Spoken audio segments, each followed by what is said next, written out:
తెలుగు శ్రోతలందరికీ నమస్కారం అండి. మన అలనాటి కథలు ఎవర్ గ్రీన్ స్టోరీస్ ఛానల్కి మీ అందరికీ స్వాగతం.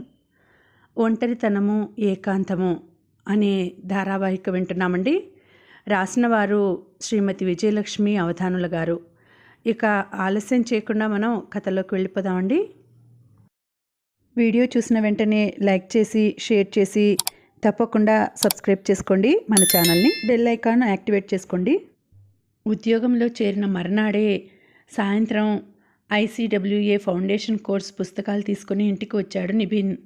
మ్యామ్, నాకు డిగ్రీ లేదు కాబట్టి నేను ముందు ఈ ఫౌండేషన్ కోర్స్ పాస్ అవ్వాలి. మిగిలిన అన్ని సబ్జెక్టులు నేనే చదివేసుకోగలను, కానీ ఈ అకౌంట్స్ కొంచెం అర్థం కావడం లేదు. అకౌంట్సేగా, నేను చెప్తాను, రేపటి నుండి రా అన్నాను సంతోషంగా. అతను కాస్త తటపటాయిస్తూ నిల్చున్నాడు. ఏమిటి నిబిన్, ఏమైనా చెప్పాలా? అది కాదు మేడం, మీకు టైం ఉంటే ఇవాళ నుండే మొదలెడతారేమోనని కాస్త నసుగుతూ అన్నాడు. నాకు టైం లేకేం ఉంది, నీకు చెప్తూనే మధ్య మధ్య నేను పనులు చేసుకుంటాను అన్నాను నవ్వుతూ. ఆ విధంగా రోజు సాయంత్రం అతనికి చదువు చెప్పడం నా దినచర్యలో ఒక భాగం అయింది. ముందు రోజు చెప్పిన వాటిలో ఏమైనా సందేహాలు ఉంటే మర్నాడు ఆఫీస్ లంచ్ అవర్లో నా దగ్గరికి వచ్చి తీర్చుకుంటూ ఉండేవాడు. అతను ఏ అంశమైనా అతి త్వరగా పికప్ చేయడం చూసి నాకు ముచ్చట వేసేది. నిబిన్, ఈ రోజుల్లో చదువుతో పాటు కంప్యూటర్ నాలెడ్జ్ కూడా ఉండడం మంచిది. మా ఇంట్లో కంప్యూటర్ ఉంది కదా, రేపటి నుండి అది కూడా నేర్పుతాను ఒకరోజు అన్నాను. చాలా థ్యాంక్స్ మ్యామ్ అన్నాడు ఉత్సాహంగా. మ్యామ్, ఆ మధ్య ఒకరోజు లంచ్ అవర్లో సాహు సార్ని కంప్యూటర్ నేర్పమని అడిగాను. ఆ రోజు మీరు లీవ్లో ఉన్నారు. అవాళ ఆఫీస్లో ఎక్కువ పని లేదు, అందుకే ఆ సార్ని అడిగాను. అవునా, అయితే కొంచెం నేర్చుకున్నావు అన్నమాట. ఏం నేర్చుకున్నావు? నవ్వుతూ అడిగాను. చెప్దామా వద్దా అని సందేహిస్తూ ఆగిపోయాడు. మ్యామ్, మొదట ఆయన బాగా కోప్పడ్డారు. ఇప్పుడు బీకామ్తో పాటు ఐసీడబ్ల్యూఏ కూడా చదవడం అవసరమా? రెండింటికి చెడ్డ రేవడివి అవుతావు అన్నారు. పైగా ఇప్పుడు ఈ కంప్యూటర్ ఒకటి పెట్టుకున్నావు, ఏదో ఒక దాని మీద కాన్సన్ట్రేట్ చెయ్యి అన్నారు. అవునా? పాపం ఆయన నా మంచి కోరే చెప్పినట్లున్నారు మ్యామ్, అందుకే నేను ఏమీ మాట్లాడలేదు. పోన్లే, మంచి పని చేశావు. ఇంతకు ఆయన కంప్యూటర్లో ఏం నేర్పారు? ఎక్సెల్ షీట్ ఎలా క్రియేట్ చేయాలో నేర్పారు మ్యామ్. 2 సెల్స్లో ఉన్న వాటిని ఎలా యాడ్ చేయాలో, ఎలా మైనస్ చేయాలో, ఎలా గుణించాలో, ఎలా భాగించాలో చెప్పారు. గుడ్, ఎక్సెల్లో నీకు బేసిక్స్ వచ్చేసాయి. ఇంకేమైనా చెప్పారా? నేనే ఒక ప్రశ్న అడిగాను మ్యామ్. ఒక సెల్లో ఏదైనా ఎక్స్పోనెంట్ వెయ్యాలి అంటే ఫార్ములా ఎలా వెయ్యాలి అని. అప్పుడు ఆయన ఏం చెప్పారు? ఆయన ఏం చెప్పారంటే, నువ్వు 3⁵ వేయాలనుకో, 3×3×3×3 అలా 5 సార్లు రాయాలి అన్నారు. అవునా, అలా చెప్పారా? ఆశ్చర్యంగా అడిగాను. నాకు అదే ఆశ్చర్యం వేసింది మ్యామ్. మామూలు సైంటిఫిక్ క్యాలిక్యులేటర్లోనే అటువంటివి ఒక్క స్టెప్లో చేసేస్తాం. ఈయనేమో ఎక్స్పోనెంట్ ఎంత ఉంటే అన్నిసార్లు గుణించమంటున్నారు. ఎక్స్పోనెంట్ 5 ఉంటే 5 సార్లు గుణిస్తాం. మరి ఎక్స్పోనెంట్ 20 ఉంటే జాగ్రత్తగా లెక్క పెట్టుకుంటూ 20 సార్లు గుణించాలా అనుకున్నాను. ఒక చిన్న క్యాలిక్యులేటర్కు ఉన్న పవర్ కంప్యూటర్కు ఉండదా అని ఆశ్చర్యపోయాను. అవునా? తర్వాత నేనే హెల్ప్ టాపిక్ చూసి ఎక్స్పోనెంట్ ఎలా వేయాలో తెలుసుకున్నాను. మర్నాడు ఆయనకు నాకు తెలిసిన విషయం చెప్దామనుకుని భయమేసి మానేశాను. పాపం ఆయనకు తెలియదు కాబోలు. ఎప్పుడైనా ఆయనకు మీరే చెప్పండి మ్యామ్. సాహు గుణంలో మరో కోణం చూసి నిర్ఘాంతపోయాను.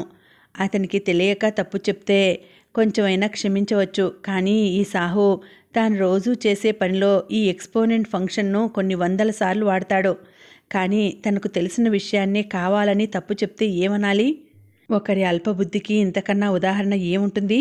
ఈ నిబిన్కి హెల్ప్ టాపిక్లో చూడడం తెలుసు కాబట్టి సరిపోయింది. లేకపోతే అయితే కొత్తగా వచ్చిన ఒక చిన్న పిల్లవాడి ముందు ఇవన్నీ చెప్పి అతని మనసులో విషం నింపడం ఇష్టం లేక నవ్వేసి ఊరుకున్నాను.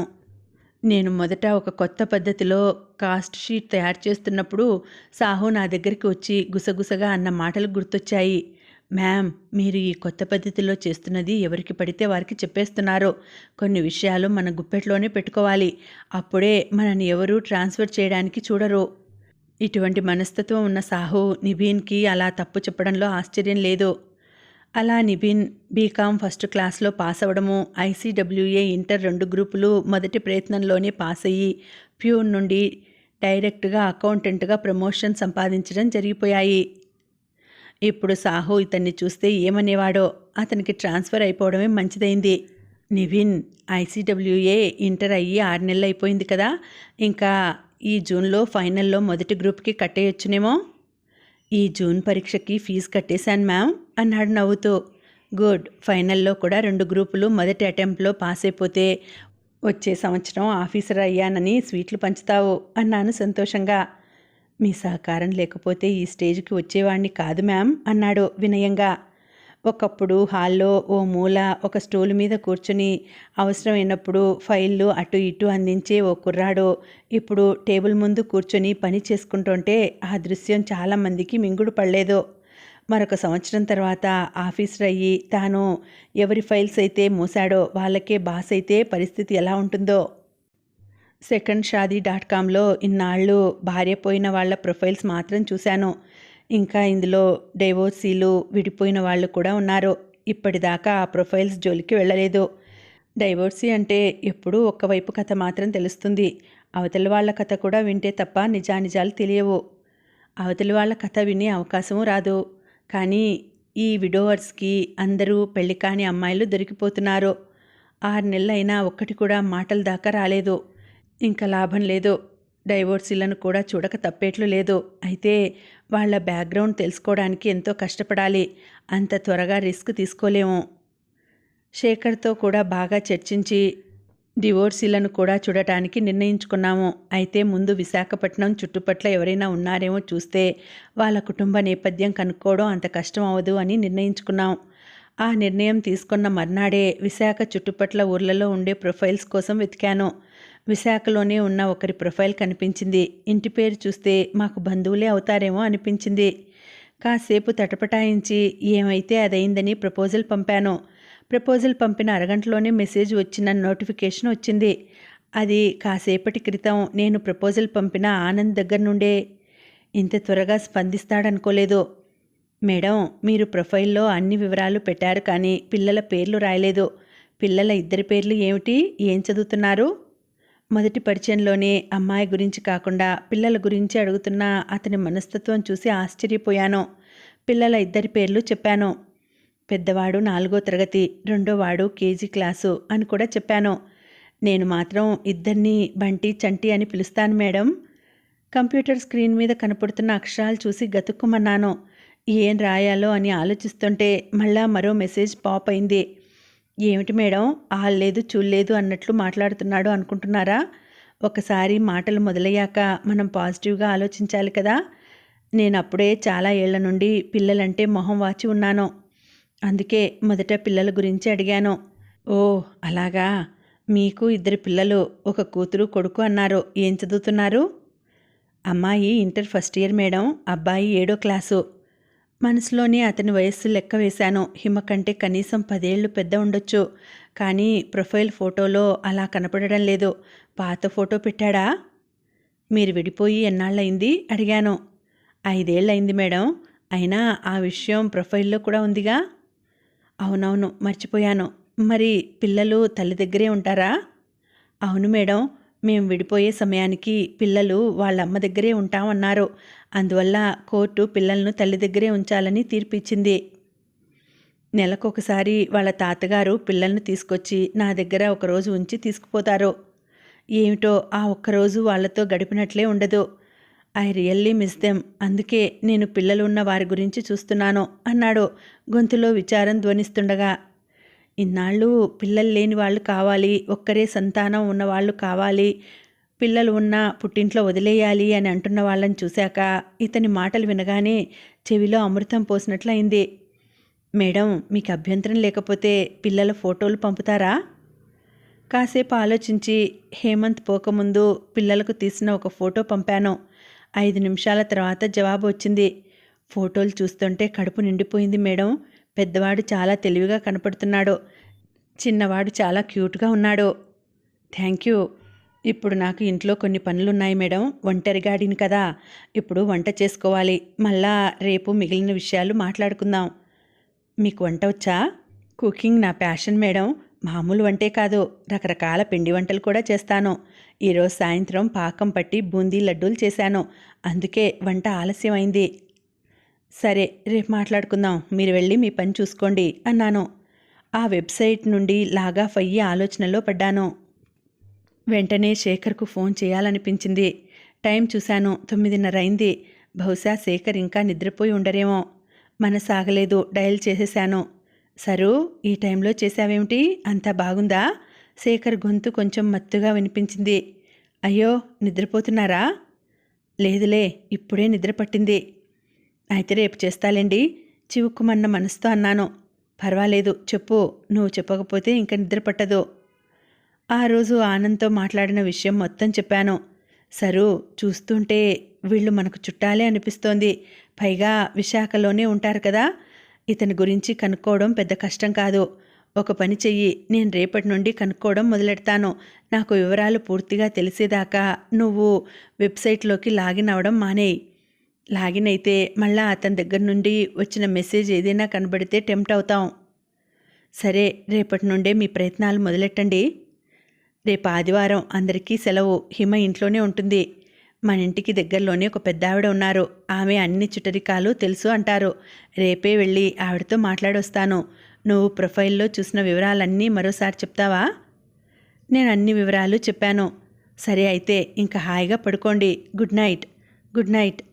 మర్నాడు మధ్యాహ్నం దాదాపు లంచ్ అవర్ పూర్తవుతున్న సమయంలో శేఖర్ నుండి ఫోన్ వచ్చింది. ఆత్రంగా ఆన్సర్ బటన్ నొక్కాను. శేఖర్, ఆ పెద్దామె దగ్గరికి వెళ్ళారా? ఫోన్ ఎత్తగానే ఆత్రంగా అడిగాను. వెళ్ళాను సరు. ఆవిడ ఓ గంట సేపు చుట్టరికాలన్నీ తిరిగేసి మొత్తం మీద వాళ్ళెవరో పట్టుకోగలిగింది. అవును, ప్రొఫైల్లో అతనికి ఒక్కరే అక్క అని ఉందన్నావు కదూ? అవును, ప్రొఫైల్లో అలాగే ఉంది. కానీ ఆ పెద్దావిడ ఆ ఆనంద్ వాళ్ళ నాన్నకు 4 పిల్లలని, 3 ఆడపిల్లలు, 1 మగపిల్లాడు అని చెప్పింది. అవునా? అయితే ప్రొఫైల్లో అతను అబద్ధం రాసి ఉంటాడంటారా? అయినా అక్క చెల్లెళ్ళ గురించి అబద్ధం రాయవలసిన అవసరం ఏమిటి? ఆలోచిస్తూ అన్నాను. ఈ ఆనంద్ ఆ 4 అక్క చెల్లెల్లో ఒకరి కూతురినే పెళ్లి చేసుకున్నాడట. అంటే మేనకోడల్నే చేసుకున్నాడన్నమాట. అవునా? మరి విడాకులు ఎందుకయ్యాయో సాలోచనగా అన్నాను. అవన్నీ ఆ పెద్దావిడకు తెలియవట. అంటే విడాకుల విషయం తెలియదట. ఓ, అలాగా. ఆమెకు 85 ఏళ్లుంటాయి. ఇప్పుడిప్పుడే కొంచెం మతిమరుపు కూడా వస్తోందని ఆవిడ కొడుకు చెప్పారు. అయితే అక్క చెల్లెళ్ళ విషయం ఆవిడకే సరిగ్గా గుర్తులేదేమో. లేదు, 4 అక్క చెల్లెళ్ళ అత్తగారి ఇంటి పేర్లు కూడా చెప్పింది. అవునా? మరి ఏ అక్క కూతుర్ని చేసుకున్నాడో చెప్పారా? వాళ్ళ పెద్దక్క కూతురట. వాళ్ళు బొంబాయిలో ఉంటారట. ఇక్కడ విశాఖలో అందరికంటే ఆఖరి అక్క ఉంటుందట. అయితే విశాఖలో ఉన్న ఆమె దగ్గరికి వెళ్తే విషయాలు తెలుస్తాయేమో అన్నాను. అయితే ఒక పని చేద్దామా? నువ్వు ఎలాగూ ఈ శుక్రవారం రాత్రి ఇక్కడికి వస్తున్నావు కదా. నేను ఒక్కడనే వెళ్ళడం కంటే నువ్వు వచ్చాక ఇద్దరం కలిసి వెళ్తే బాగుంటుంది. ఈ శనివారం పొద్దున్నే ఇద్దరము వాళ్ళ ఇంటికి వెళ్దాం. అప్పటిదాకా నువ్వు ఆ వెబ్సైట్లోకి లాగిన్ అవ్వకు. అమ్మో, 6 రోజులు వేస్ట్ అయిపోతాయి. 6 రోజులే కదా, నువ్వు కొంచెం నిగ్రహంగా ఉండు. బహుశా అక్కడికి వెళ్ళాక అన్ని విషయాలు తెలుస్తాయి. సరే, అలాగే. ఆ రోజు సాయంత్రం వాకింగ్ నుండి వచ్చాక కంప్యూటర్ తెరిచాక ఆ వెబ్సైట్లోకి లాగిన్ అవ్వకుండా ఉండడానికి చాలా కష్టపడవలసి వచ్చింది. శుక్రవారం రాత్రి విశాఖ వెళ్ళాను. మర్నాడు ఇద్దరం ఆనంద్ అక్క ఇంటికి వెళ్ళడానికి నిశ్చయించుకున్నాం. శేఖర్ ఎలాగో వాళ్ళ ఫోన్ నెంబర్ కూడా సంపాదించారు. పొద్దున్న ఫోన్ చేసి మమ్మల్ని మేము పరిచయం చేసుకొని సాయంత్రం వాళ్ళ ఇంటికి వస్తున్నామని చెప్పాను. సాయంత్రం సత్యవతి గారి ఇంటికి వెళ్ళాం. హిమ విషయం, మ్యాట్రిమోనియల్ వెబ్సైట్లో ఆనంద్ ప్రొఫైల్ చూసిన విషయం అన్నీ చెప్పాము. అసలు ఎందుకు విడాకులు తీసుకోవాల్సి వచ్చిందో అడిగాము. అన్నీ చెప్తాను వదిన గారు అంటూ ఆమె మొదలెట్టింది. మా తమ్ముడికి మొదటి నుండి మా పెద్దక్క కూతుర్ని చేసుకోవడం ఇష్టం లేదండి. బాగా చదువుకున్న అమ్మాయిని చేసుకోవాలి అనుకుంటూ ఉండేవాడు. మా మేనకోడలు శిరీషేమో మెట్రిక్ 2 సార్లు తప్పింది. కానీ మా నాన్నగారు పోతూ పోతూ తమ్ముడి దగ్గర ఒక మాట తీసుకున్నారు. ఒరేయ్, పెద్దక్క ఆర్థికంగా చాలా హీనస్థితిలో ఉంది. దాని ఆరోగ్యం కూడా అంతంత మాత్రం. దాని కూతురికి కూడా చదువు అబ్బలేదు. దాని గురించే నా బెంగంతా. నువ్వు శిరీషను పెళ్లి చేసుకుంటానని మాటివ్వు, నేను హాయిగా చచ్చిపోతాను అమ్మమ్మే అత్తగారు కాబట్టి శిరీష కూడా మీ అమ్మని బాగానే చూసుకుంటుంది అంటూ మా తమ్ముడి దగ్గర మాట తీసుకొని పోయారు. నాన్నగారికి చనిపోతున్నప్పుడు ఇచ్చిన మాట తీసేలాక తమ్ముడు శిరీషను చేసుకున్నాడు. అయితే పెళ్ళైన దగ్గర నుండి శిరీష అమ్మమ్మే అయినా మా అమ్మకి నరకం చూపించింది. అసలే అమ్మకు ఆరోగ్యం బాగోదు, అయినా ప్రతి పనిలో వంతులు వేస్తూ ఉండేది. అసలు ఇంట్లో వంట చేసేది తక్కువ, బయట కర్రీ పాయింట్ల నుండి తెచ్చుకునేది ఎక్కువ అని తమ్ముడు చెప్పుకుంటూ బాధపడేవాడు. అమ్మ పెద్దది, ఆరోగ్యం బాగుండదు కదా, బయట తిళ్ళు పడక ఆరోగ్యం తరచుగా పాడయ్యేది. 2 పిల్లలు పుట్టిన తర్వాత కూడా తన బుద్ధి మారలేదు. అమ్మని ఎందుకలా అంటున్నావు అని మా తమ్ముడు ఒక్క మాట అన్నా పిల్లలిద్దరినీ తీసుకొని పుట్టింటికి వెళ్ళిపోతూ ఉండేది. పిల్లల గురించి మా తమ్ముడు దానిని బతిమాలి మళ్ళా తెచ్చుకునేవాడు. క్రమంగా పిల్లలు పెద్దవాళ్ళు అవుతున్న కొద్దీ మా తమ్ముడికి వ్యతిరేకంగా పిల్లల మనసుల్లో విషబీజాలు నాటసాగింది. పిల్లలు తండ్రిని ఒక శత్రువులా చూడడం మొదలెట్టారు. ఆఫీస్ నుండి అలసిపోయి వస్తే ఒక ఆత్మీయమైన పలకరింపు కూడా ఉండేది కాదట. పైగా సగం రోజులు మా తమ్ముడి వంటే. ఒకరోజు తమ్ముడు వంట చేయలేకపోయాడట. బయట నుండి తెచ్చిన కూరలతో అమ్మ ఆరోగ్యం బాగా పాడై ఆసుపత్రిలో కూడా చేర్చవలసి వచ్చిందట. ఆ రోజు మా తమ్ముడికి బాగా కోపం వచ్చి గట్టిగా అరిచాడట. అప్పుడు పిల్లలను తీసుకుని పుట్టింటికి వెళ్ళిపోయి విడాకుల నోటీసు పంపించిందట. పైగా నువ్వు విడాకులకు ఒప్పుకోకపోతే గృహహింస చట్టం కింద కేసు వేస్తానని బెదిరించిందట. ఆ తర్వాత విధిలేని పరిస్థితిలో మా తమ్ముడు విడాకులకు ఒప్పుకున్నాడు అని ఆవిడ చెప్పడం ముగించింది. నేను ఆలోచనలో పడ్డాను. ఈవిడ ఒక వెర్షన్ చెప్పింది, అవతల వారి వెర్షన్ ఎలా తెలుస్తుంది? వీళ్ళు బంధువులే కాబట్టి తెలుసుకోవడం అంత కష్టం కాకపోవచ్చు. శిరీష నెంబర్ ఇస్తారా అని మరీ నేరుగా ఏమని అడిగితే బాగుండదు. ఏం చేయాలి? అప్పుడు గుర్తొచ్చింది, ప్రొఫైల్లో ఆనంద్ తనకి ఒక అక్కే అని రాసిన విషయం. సత్యవతి గారు, ప్రొఫైల్లో మీ తమ్ముడు తనకి ఒకే అక్క అని మీ పేరు రాశాడు. అంతేకాదు, నాకు ప్రస్తుతం జీవితంలో సత్యవతి అక్క, అమ్మ తప్ప ఆప్తులు లేరని రాశాడు.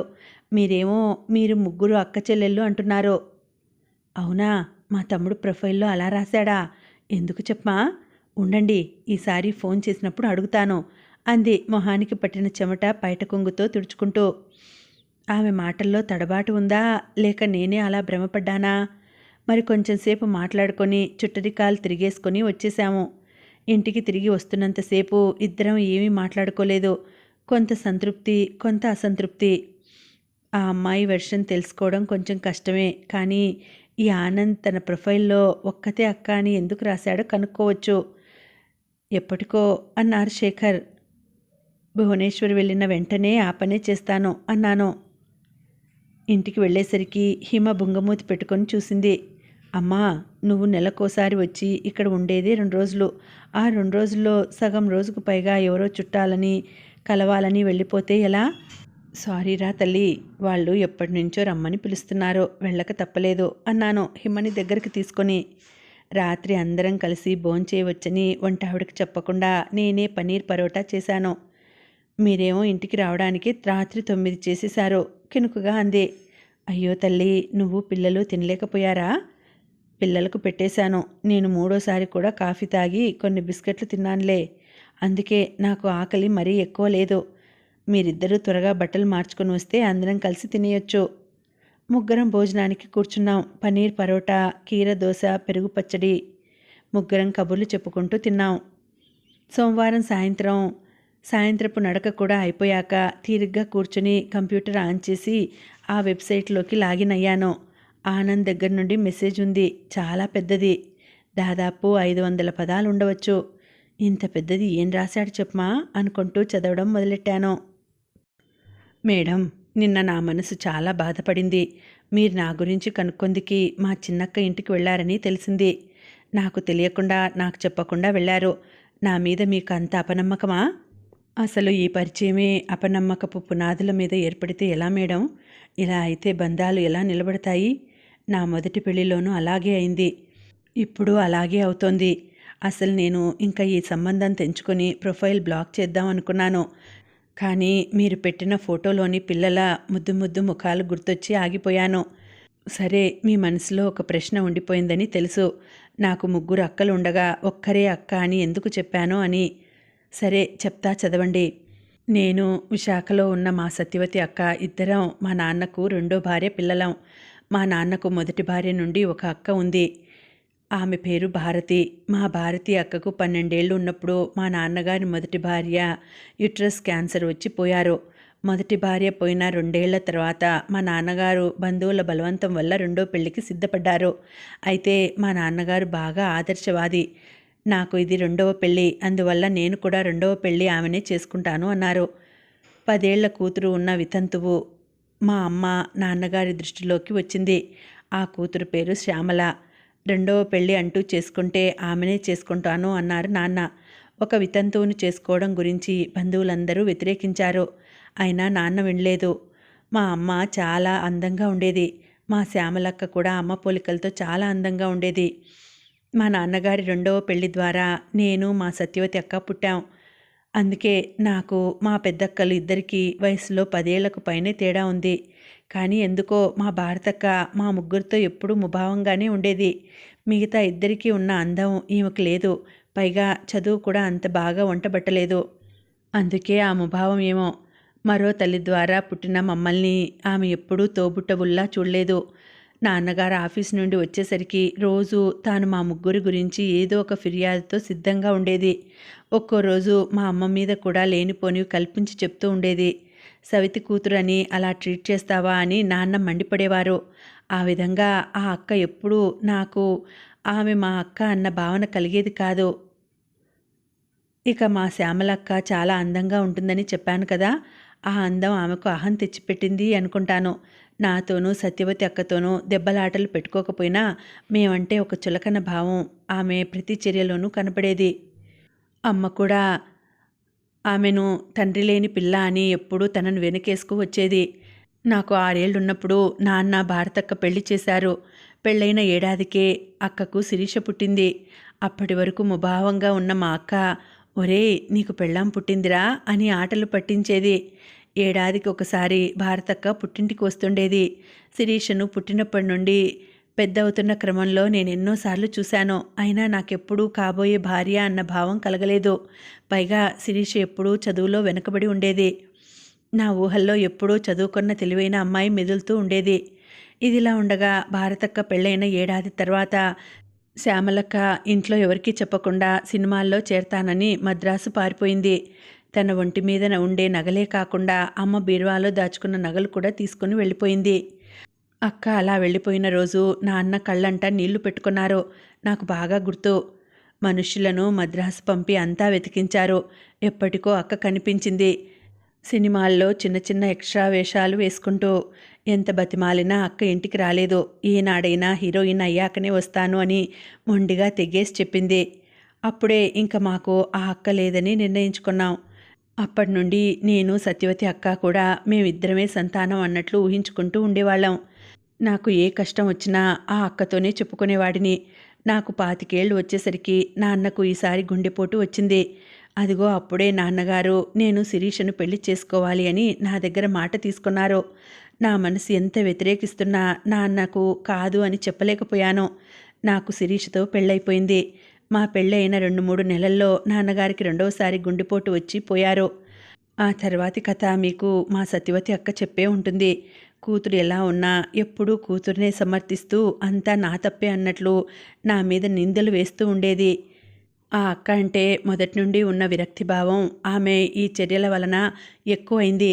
మాకు విడాకులు అయిపోయాయి. విడాకులు అయ్యాక ఇంకా ఆ అక్క కూడా నాకు లేదు అనుకున్నాను. అందుకే నేను నా ప్రొఫైల్లో ఒక్కతే అక్క అని రాశాను. ఆంటీ, మా ఈ కథ అంతా విన్నాక మీకు నచ్చకపోతే మీరు బ్యాకౌట్ అయిపోవచ్చు. నేను ఏమీ అనుకోను. మా నాన్న అప్పట్లో రెండో పెళ్లి చేసుకుంటే పిల్లలు ఉన్న వితంతువునే చేసుకుంటాను. ఆ విధంగా తండ్రి లేని ఒక బిడ్డకు తండ్రిని ఇస్తాను అన్నారట. ఇప్పుడు నేను అదే అనుకుంటున్నాను. మీరు కాదు అంటే చక్కని పిల్లలు ఉన్న మరో అమ్మాయిని చూసుకుంటాను. ఆనంద్. చదివిన వెంటనే కొంచెం గందరగోళంగా అనిపించినా మరోసారి చదివేసరికి అంతా అర్థమైంది. సత్యవతికి ఆనంద్కి తల్లి తండ్రి ఒకరే. మిగిలిన ఇద్దరూ మరో తండ్రికి మరో తల్లికి పుట్టినవాళ్ళు. అతను అలా నిష్ఠూరంగా రాసేసరికి మనసు కొంచెం బాధగా మూలిగింది. నేను ఇతనినే అక్కల విషయం నేరుగా అడగవలసి ఉండవలసిందా అనుకున్నాను నొచ్చుకుంటూ. తన తల్లికి తండ్రికి కూడా రెండవ పెళ్ళి అన్న విషయం ఆ సత్యవతి ఎందుకు చెప్పలేదు? మిగిలిన అక్కల విషయం అడిగినప్పుడు ఆమె టెన్షన్ పడడం నాకు గుర్తొచ్చింది. తన తమ్ముడు కోరుండి ఆ విషయం దాచినప్పుడు నేనెందుకు చెప్పడం అనుకుందేమో. శేఖర్ చుట్టరికాలు కనుక్కున్న ఆ పెద్దావిడ కూడా ఈ విషయాలు చెప్పలేదు. ఆమెకు ఈ మధ్య కొంచెం మతిమరుపు వచ్చిందన్నారు కదా, మర్చిపోయి ఉండొచ్చు, లేక అసలు తెలియకపోయి ఉండొచ్చు. నేను సమాధానం రాయడం మొదలెట్టాను. ఆనంద్, బహుశా మా చర్య మిమ్మల్ని బాధ పెట్టిందేమో, అందుకు సారీ. మీరు ఏదీ దాచకుండా అన్నీ విపులంగా రాసినందుకు ధన్యవాదాలు. కానీ ఒక ఆడపిల్ల తల్లిదండ్రులుగా మా భయాలు మాకుంటాయిగా. అయినా మేము వెళ్ళింది ఎవరో తెలియని మూడోవారి దగ్గరకు కాదు, మీ సొంత అక్క దగ్గరికే. ఇప్పటిదాకా మేము మా అమ్మాయికి మీ విషయం చెప్పలేదు. ఇవాళో రేపో చెప్తాను. నేను మా అమ్మాయికి విషయం చెప్పిన తర్వాత మీరు మా అమ్మాయితో ఈమెయిల్ ద్వారా సంభాషించవచ్చు. ఇప్పటి నుండి ఫోన్ నెంబర్లు ఇచ్చిపుచ్చుకోవద్దు. మీ ఇద్దరి మధ్య కొన్ని మాటలు అయ్యి ఒకరినొకరు అర్థం చేసుకున్నాక ఒకరికొకరం తగిన వారం అనుకున్న తర్వాత ఫోన్ నెంబర్లు ఇచ్చిపుచ్చుకోవచ్చు అని మెసేజ్ ముగించి సబ్మిట్ బటన్ క్లిక్ చేసేశాను. మర్నాడు హిమకు జరిగిన విషయం మొత్తం చెప్పి తాను ఆనంద్తో ఈమెయిల్స్ ద్వారా సంభాషణ జరిపేటట్లు ఒప్పించాను. వెబ్సైట్లో ప్రొఫైల్ లింక్ కూడా తనకు పంపాను. హిమకు చెప్పిన మర్నాడు ఆనంద్కి కూడా చెప్పి హిమ ఈమెయిల్ అడ్రస్ ఇచ్చాను. 2 రోజుల తర్వాత సాయంత్రం హిమ నుండి ఫోన్ వచ్చింది. అమ్మా, ఈ ఆనంద్ ఏదో జెన్యూన్ మనిషిలాగే ఉన్నాడు. నువ్వు వాళ్ళ అక్కల గురించి చెప్పినదే అంతా నాకు చెప్పాడు. నాకు అన్నింటికంటే నచ్చినది అతను ముందు పిల్లల గురించి అడిగాడు. నువ్వు పిల్లల ఫోటోలు ఇచ్చావట కదా, నా దగ్గర ఇంకా ఫోటోలు ఉన్నాయా అని అడిగాడు. ఫోన్లే తల్లి, నీ ఫస్ట్ ఇంప్రెషన్ బాగానే ఉంది. కొన్నాళ్ళు మాట్లాడి చూడు. ఇప్పటి నుండి ఫోన్ నెంబర్ ఇవ్వకు. నాకు మాత్రం తెలియదా అమ్మా? నువ్వు ఇమ్మన్నా సరే, నాకు నమ్మకం కుదిరిన తర్వాతే ఇస్తాను అంది. ఇంకా ఉందండి, కథ కొనసాగుతుంది. మళ్ళీ వచ్చే వీడియోలో తర్వాతి భాగం వినేద్దామండి. అంతవరకు శుభరాత్రి. నమస్తే.